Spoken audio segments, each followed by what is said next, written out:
বিংশ শতাব্দী মানব সভ্যতার অগ্রগতির সময়, কিন্তু এই শতাব্দী দেখেছিল ইতিহাসের নিকৃষ্টতম পাশবিকতা। একজন মানুষ যার জেদ এবং ঘৃণা কেড়ে নিয়েছিল কয়েক কোটি প্রাণ, তিনি অ্যাডলফ হিটলার।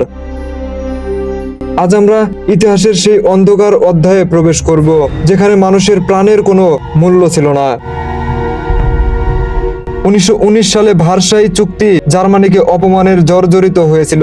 এই সুযোগকেই কাজে লাগান হিটলার। তিনি অগ্রজাতীয়তাবাদীদের মন্ত্র ছড়িয়ে দেন। 1933 সালে ক্ষমতায় আসার পর তিনি অশ্বরক্তকে শ্রেষ্ঠ ঘোষণা করেন এবং ইহুদি, রোমান ও সংখ্যালঘুদের অমানুষ হিসেবে চিহ্নিত করতে শুরু করেন। হিটলারের নির্দেশে তৈরি হয়েছিল ডেথ ক্যাম্প। পোল্যান্ডের আউসউইজে প্রতিদিন হাজার হাজার মানুষকে ট্রেনে মালবাহী বগিতে করে আনা হতো, যেখানে শিশুদের মায়ের কোল থেকে কেড়ে নেওয়া হতো। স্নান করানোর নাম করে তাদের ঢুকিয়ে দেওয়া হতো গ্যাস চেম্বারে। বিষাক্ত গ্যাসে কয়েক মিনিটের মধ্যেই ছটফট করতে করতে মারা যেত হাজার মানুষ। এরপর তাদের মৃতদেহ পুড়িয়ে ফেলা হতো বিশাল এক চুল্লিতে।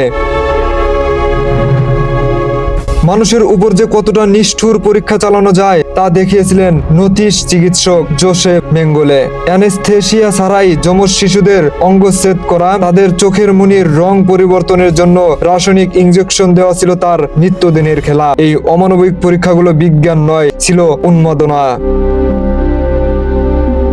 1939 সালে পোল্যান্ড আক্রমণের মধ্য দিয়ে হিটলার দ্বিতীয় বিশ্বযুদ্ধের সূচনা করেন। এর ফলে প্রাণ হারায় প্রায় 7 থেকে 8 কোটি মানুষ। ইউরোপের শহরগুলো ধ্বংসস্তূপে পরিণত হয়। হিটলারের এই সাম্রাজ্য বিস্তারের লালসা কেবল অন্য দেশের উপর নয়, বরং নিজ দেশের নাগরিকদের উপরও মৃত্যুর পরোয়ানা বয়ে এনেছিল। 1945 সালে 30 এপ্রিল পরাজয় নিশ্চিত বুঝে হিটলার নিজেই আত্মহত্যা করেন, কিন্তু তিনি রেখে যান এক ক্ষতবিক্ষত পৃথিবী।